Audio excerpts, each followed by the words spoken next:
Je n'aurais jamais pensé que les mains que je tenais pour aider mes fils jumeaux à faire leur premier pas serviraient un jour à des fins si différentes. L'une me tirerait du moment le plus sombre de ma vie. L'autre tenterait de me battre à mort. Je m'appelle Michel Torres et j'ai 60 ans. J'ai vécu à Lyon toute ma vie. J'ai travaillé comme mécanicien pendant 37 ans et j'ai élevé 2 garçons après le décès de ma femme, Hélène, emportée par un cancer alors qu'il n'avait que 9 ans.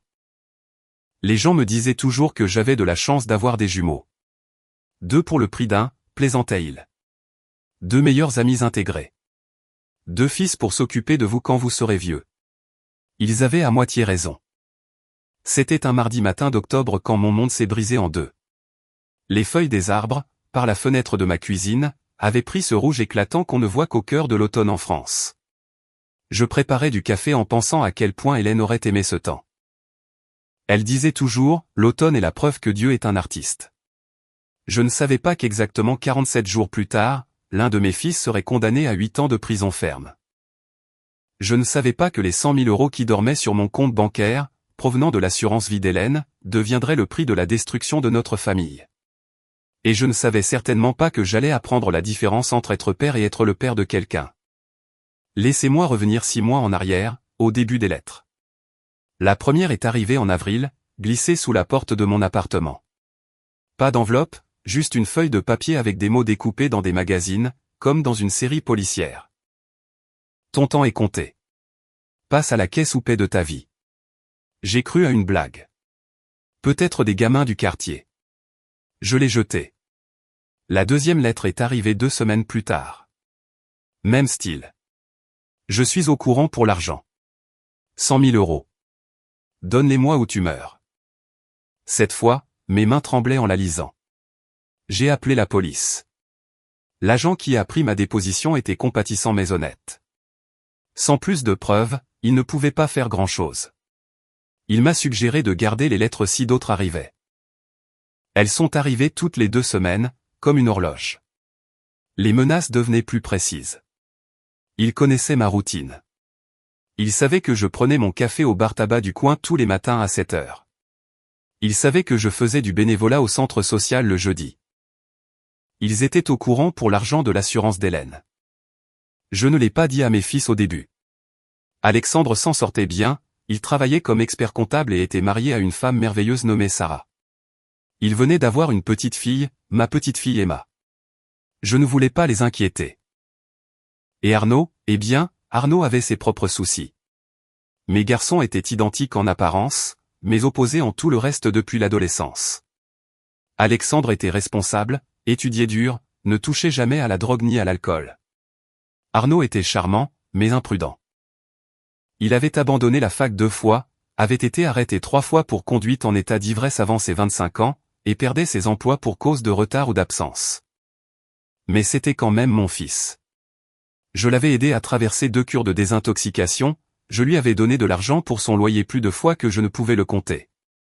Hélène disait que je l'encourageais dans sa médiocrité, mais qu'étais-je censé faire? Le laisser devenir SDF? C'était mon garçon, mon sang. Le problème avec l'addiction au jeu, c'est que c'est un tueur silencieux. Elle ne laisse pas de traces de piqûres et ne vous fait pas bafouiller. Arnaud l'a bien caché pendant des années. Je ne l'ai découvert que l'année dernière, lorsqu'il m'a demandé de lui prêter 10 000 €. Il pleurait, disant que des types allaient lui faire du mal s'il ne payait pas. Je les lui ai donnés. Je cédais toujours. Avec le recul, je vois le schéma. Les appels tardifs, sa nervosité quand son téléphone sonnait, le fait qu'il ait déménagé 4 fois en 2 ans. Mais l'amour rend aveugle, n'est-ce pas? Ou peut-être qu'il donne envie d'être aveugle. En octobre, je n'avais pas vu Arnaud depuis 3 semaines. Il ne rappelait pas. Alexandre m'a dit qu'il avait essayé de le joindre aussi, mais Arnaud faisait le mort avec tout le monde. J'étais mort d'inquiétude. Les lettres avaient cessé d'arriver après que la police a installé une caméra de sécurité dans le hall de mon immeuble, mais je me sentais toujours mal à l'aise. Alexandre m'a appelé un lundi soir. Papa, Sarah et moi voulons faire quelque chose de spécial pour ton anniversaire. C'est le grand 6-0. Est-ce qu'on peut passer samedi matin? Disons vers 10 heures. Mon anniversaire n'était que le mardi suivant, mais je n'ai pas discuté. Toute excuse pour voir ma petite fille était bonne à prendre. Bien sûr, fils, je préparerai le petit déjeuner. Non, non, ne prépare rien. On apportera à manger. Sois juste à la maison, d'accord? Et ne prévois rien d'autre.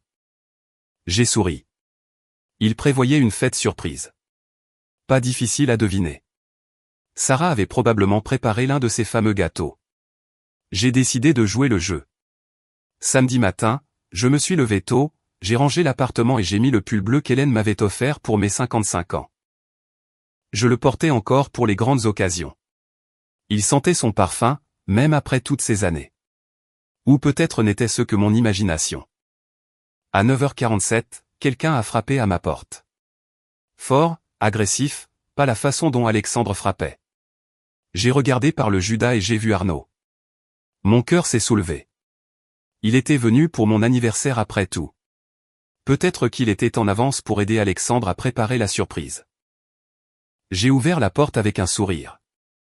Arnaud, fils, c'est si bon d'eux. Le sourire est mort sur mon visage. Arnaud avait l'air terrible.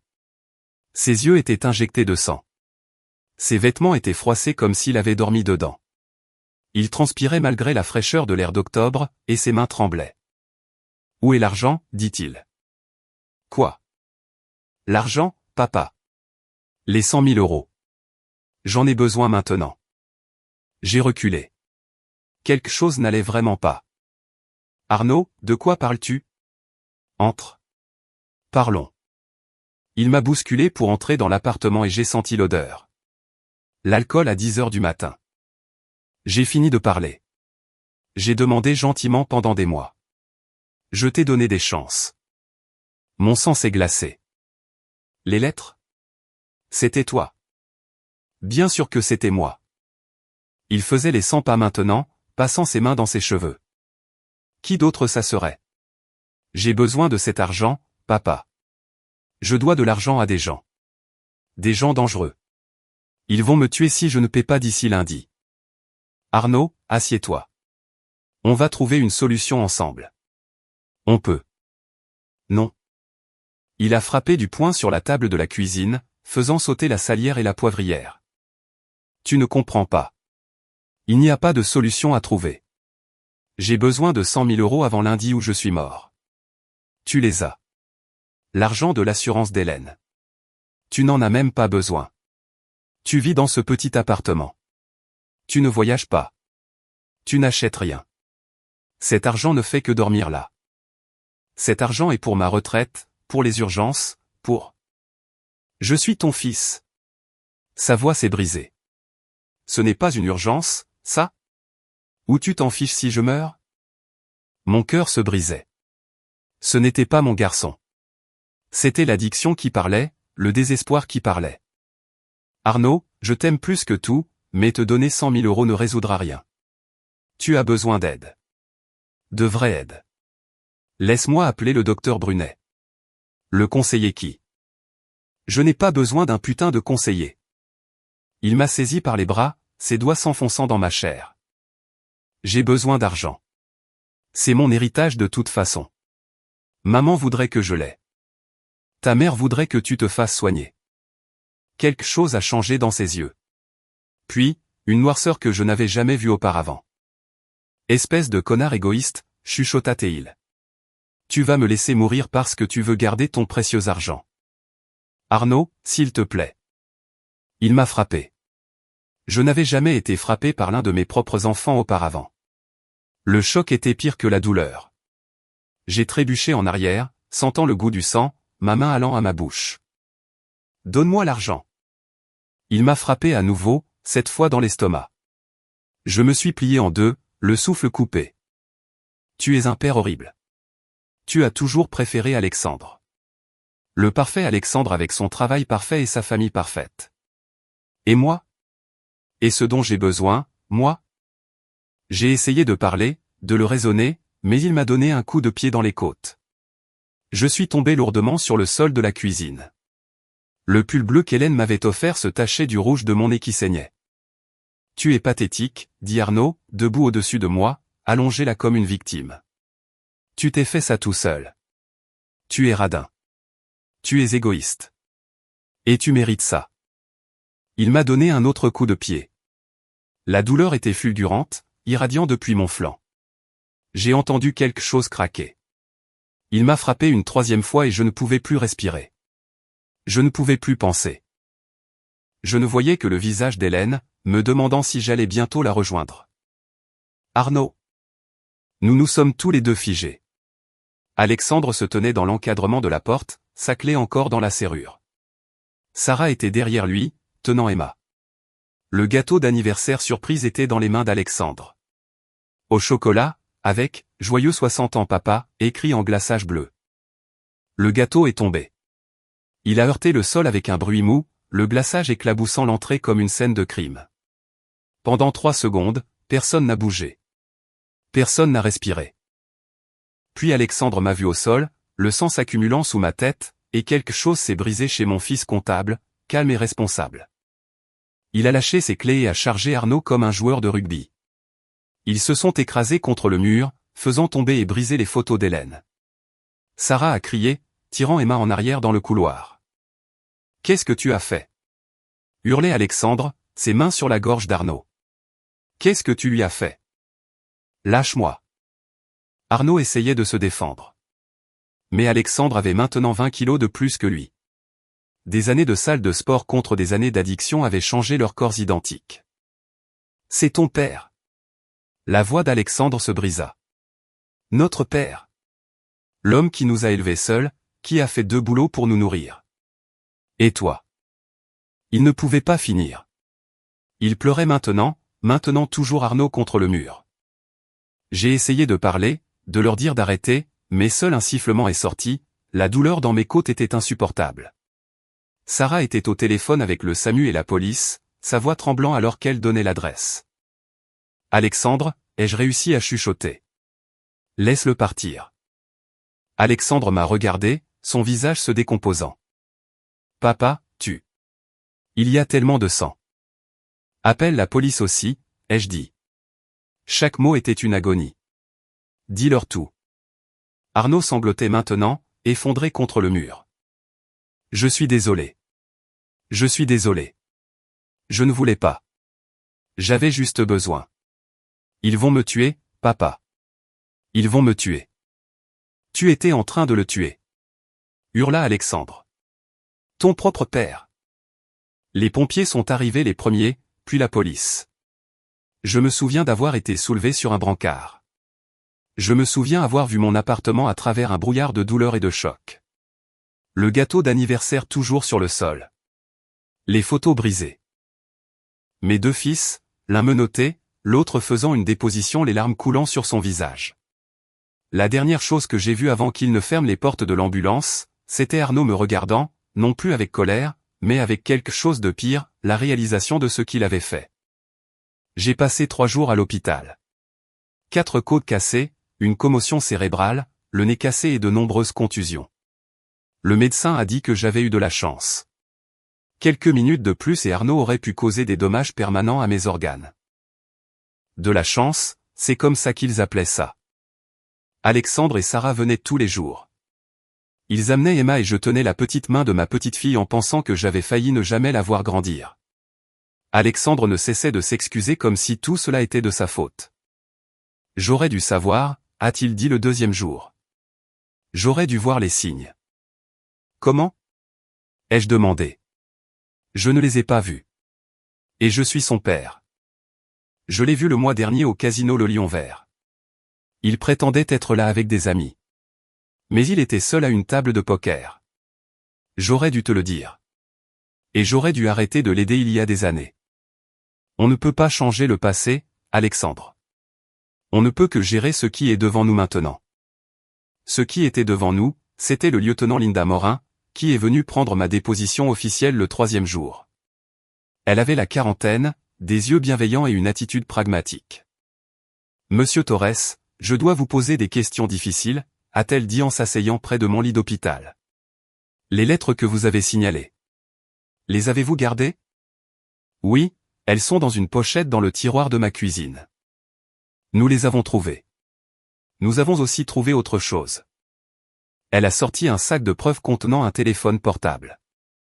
C'était dans la poche de la veste d'Arnaud quand nous l'avons arrêté. Il documentait tout. Des SMS à un certain Dimitri détaillant son plan pour vous soutirer de l'argent. Les lettres étaient un entraînement, pour essayer de vous faire peur. Quand ça n'a pas marché, il a décidé de prendre l'argent par la force. Elle marqua une pause. Monsieur Torres, saviez-vous que votre fils doit de l'argent au clan Volkov? J'ai eu la nausée.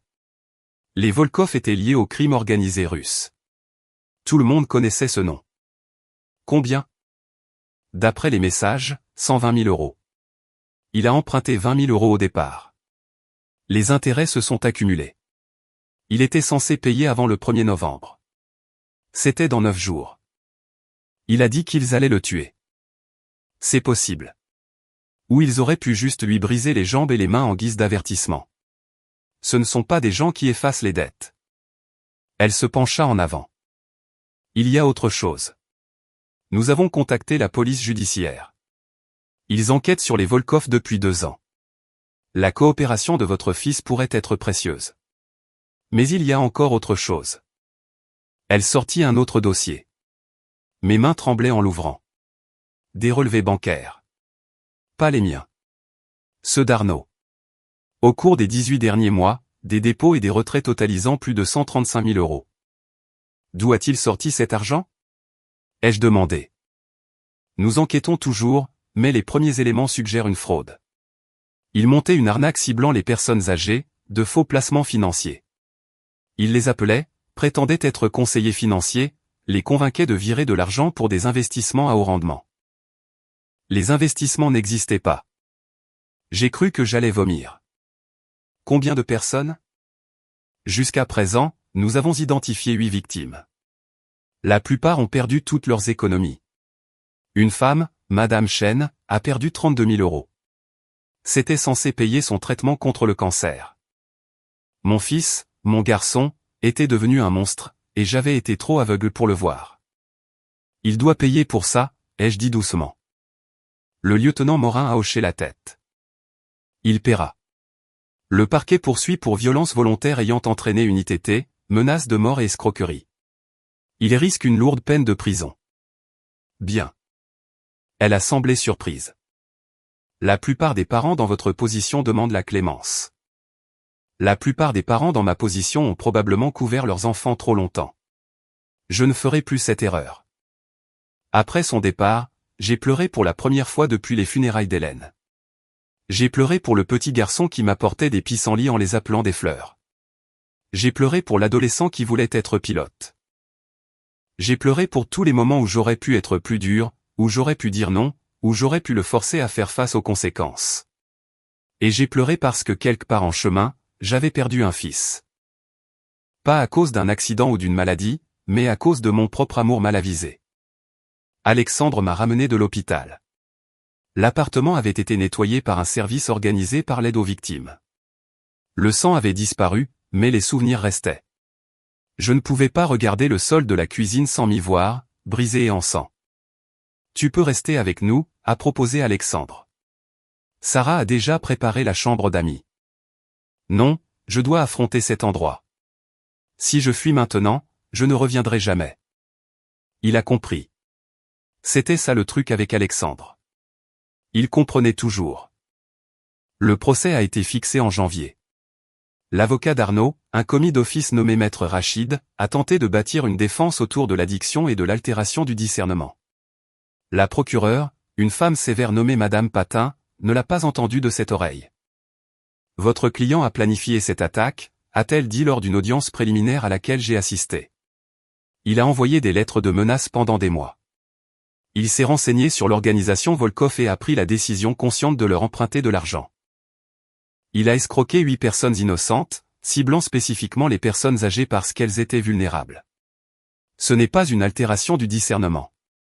C'est un comportement criminel calculé avec l'addiction comme facteur contributif, pas comme excuse. J'étais assis dans la galerie, les écoutant discuter de mon fils comme d'un numéro de dossier. Arnaud a été amené menotté aux poignets et aux chevilles. Il semblait plus mince, plus vieux.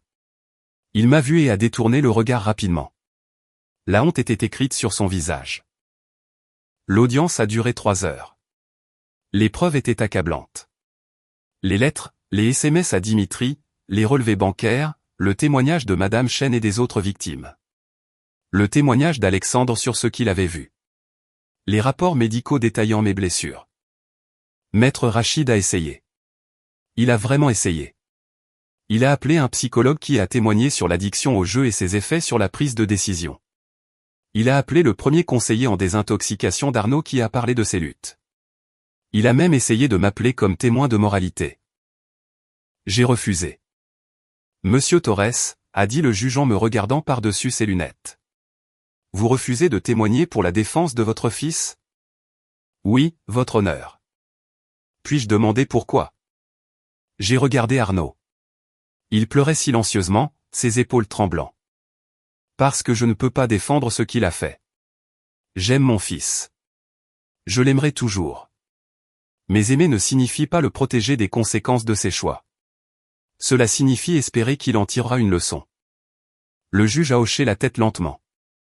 Vous êtes un homme sage, monsieur Torres. J'aimerais que plus de parents comprennent cela. Le procès lui-même a eu lieu en février. L'hiver avait frappé Lyon de plein fouet.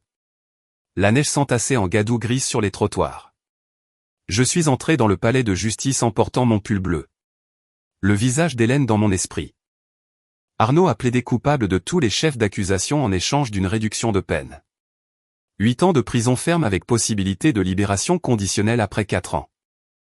Une partie de son accord de plaidoyer incluait une coopération avec la police judiciaire pour l'enquête sur les Volkov et l'accord de rembourser ses victimes. La juge, Patricia Reynaud, a lu la sentence avec une expression grave. Monsieur Torres, vous avez 29 ans. Vous avez toute la vie devant vous.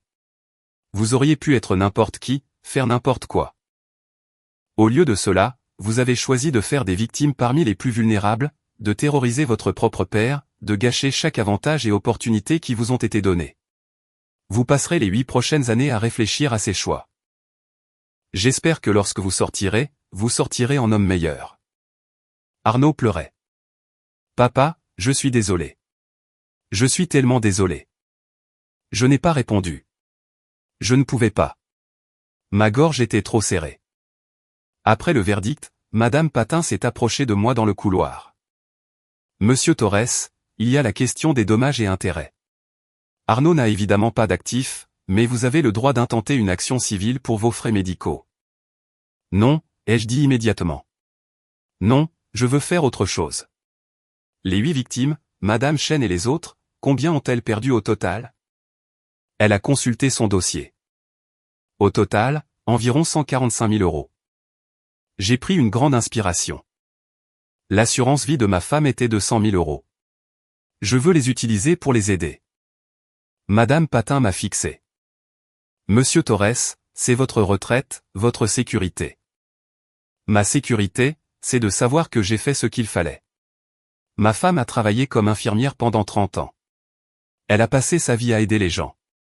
Elle voudrait que cet argent serve à réparer les dégâts causés par notre fils. Vous avez dit notre fils, pas mon fils. J'ai souri tristement. C'est le garçon d'Hélène aussi. Elle aurait le cœur brisé, mais elle voudrait aussi réparer les choses. Il a fallu 6 semaines pour régler les détails juridiques. J'ai fini par donner 100 000 €, répartis proportionnellement entre les victimes en fonction de leurs pertes. Madame Chen a reçu environ 22 000 €. Un homme nommé Monsieur Kowalski a reçu 19 000 €. Un couple âgé, les Silva, a reçu 16 000 €. J'ai rencontré chacun d'eux personnellement, je leur ai serré la main, je me suis excusé au nom de mon fils.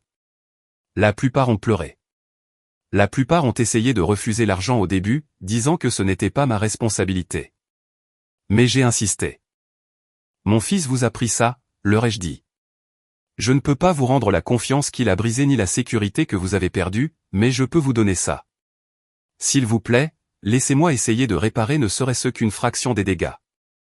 Madame Chen m'a étreint longuement. Votre femme devait être une femme remarquable, a-t-elle dit. Elle l'était, et elle serait heureuse de savoir que son assurance est utilisée de cette façon. Et vous? De quoi allez-vous vivre? J'ai haussé les épaules. J'ai ma retraite. Mon appartement est payé. Alexandre et Sarah veulent que je passe plus de temps avec Emma de toute façon. Ça ira. Et ça a été. Ça va. Alexandre et moi rendons visite à Arnaud tous les 3 mois. Les visites sont gênantes. Il suit un programme de menuiserie en prison, il apprend un métier. Il est clean depuis plus d'1 an maintenant. Il m'écrit des lettres pour s'excuser, essayer d'expliquer, demander pardon. Je réponds. Je lui dis que je lui pardonne. Je lui dis que je l'aime, mais je lui dis aussi la vérité. Le pardon ne signifie pas l'oubli, ai-je écrit dans ma dernière lettre. Cela ne signifie pas que tout redevient comme avant. Tu m'as pris quelque chose ce jour-là. Tu as pris mon sentiment de sécurité, ma confiance, ma paix. Tu as pris encore plus aux gens que tu as escroqués. Ces choses ne peuvent pas être rendues. Elles ne peuvent être reconstruites que lentement, avec le temps. Si tu veux une relation avec moi quand tu sortiras, tu devras la mériter. Pas parce que tu es mon fils, mais parce que tu seras devenu un homme digne de confiance. Sa réponse est arrivée 2 semaines plus tard. Je comprends, papa. Je passerai chaque jour à essayer de devenir cet homme. Le temps dira s'il est sincère. Quant à moi, j'ai 61 ans maintenant. Mes côtes ont guéri, bien qu'elles me fassent mal quand il pleut. Les cauchemars de ce matin-là sont moins fréquents. Emma a 3 ans et demi et elle m'appelle papy. Je lui apprends à utiliser des outils dans mon garage. Des outils sûrs, adaptés aux enfants. Elle adore ça. Sarah est enceinte de leur 2e enfant, un garçon. Ils ont demandé s'ils pouvaient l'appeler Michel Junior. J'ai dit oui. Les gens me demandent parfois si je regrette d'avoir donné l'argent de l'assurance d'Hélène. La réponse est non. Cet argent était destiné à donner un sens à la vie. Dormant sur un compte bancaire, il ne signifiait rien. Aider Madame Chen à payer son traitement contre le cancer, aider les Silva à éviter la saisie de leur maison, cela lui a donné un sens. C'est ce qu'Hélène aurait voulu. Certains disent que je suis trop dur avec Arnaud, que l'addiction est une maladie, qu'il ne pouvait pas s'en empêcher. Peut-être qu'ils ont raison, mais je sais ceci, chaque jour, des gens souffrant d'addiction choisissent de ne pas blesser les autres, choisissent de se faire aider, choisissent de prendre leurs responsabilités. Arnaud a fait des choix différents, et les choix ont des conséquences. J'ai aimé mon fils dès l'instant où il est né. Je l'ai tenu à l'hôpital, m'émerveillant de ses petits doigts, de son visage parfait. Je lui ai promis, ainsi qu'à son frère, que je les protégerai toujours, que je serai toujours là, que je les aimerai toujours. J'ai tenu cette promesse. Mais protéger ne signifie pas tout permettre. Être là ne signifie pas accepter la violence. Et aimer vraiment, signifie parfois prendre du recul et laisser quelqu'un affronter le résultat de ses actes. Mon fils est mort le jour où il a choisi de me faire du mal. Mais peut-être, juste peut-être, dans cette cellule de prison, en apprenant la menuiserie et en combattant ses démons, un homme meilleur est en train de naître. Un homme qui comprend que la famille, ce n'est pas juste le sang. C'est le respect. C'est la confiance. C'est être présent quand ça compte. Alexandre a été présent. Il m'a sauvé la vie ce jour-là. Il a été présent chaque jour depuis. Arnaud n'a pas été présent. Pas quand ça comptait. Mais il a le temps d'apprendre. 8 ans. Peut-être que ce sera suffisant. Je l'espère. Parce que peu importe ce qui s'est passé, peu importe ce qu'il a fait, je suis toujours son père. Et un père n'arrête jamais d'espérer que ses enfants retrouveront le chemin de la maison. Même si cette maison semble différente d'avant, même s'il y a de nouvelles règles, de nouvelles limites, de nouvelles compréhensions. La porte est ouverte, mais il devra la franchir lui-même, je ne le porterai plus. C'est la leçon que j'ai apprise trop tard. La leçon que j'aurais aimé apprendre quand il avait 15, 20 ou 25 ans, mais j'ai fini par l'apprendre. Et peut-être est-ce l'histoire que j'avais besoin de raconter. Pas une histoire de trahison, de violence ou de famille brisée. Mais une histoire sur le fait d'apprendre à aimer quelqu'un assez pour le laisser échouer, le laisser tomber, le laisser affronter le monde sans le filet de sécurité que vous n'êtes plus prêt à fournir. Parce que parfois, la chose la plus gentille que vous puissiez faire pour quelqu'un est de refuser de le sauver de lui-même. Mon fils me manque. Les 2 versions de lui, le petit garçon avec les pissenlits et le jeune homme qui sortira peut-être de prison un jour. Mais la personne qu'il est devenu entre les deux ne me manque pas. Cette personne devait partir. Je souhaite juste qu'il n'ait pas fallu autant de douleur pour la faire partir. C'est mon histoire. C'est ma vérité. Et si vous êtes un parent qui lutte avec un enfant qui fait de mauvais choix, je veux que vous sachiez ceci, ce n'est pas votre faute. Vous ne pouvez pas sauver quelqu'un qui ne veut pas se sauver lui-même. Vous pouvez les aimer. Vous pouvez espérer pour eux. Vous pouvez même leur pardonner, mais vous ne pouvez pas les réparer. Eux seuls peuvent le faire. Et parfois, aimer signifie prendre du recul et leur laisser l'espace pour se réparer eux-mêmes ou finir de se détruire. C'est le choix le plus difficile que vous ferez jamais, mais c'est peut-être le plus important.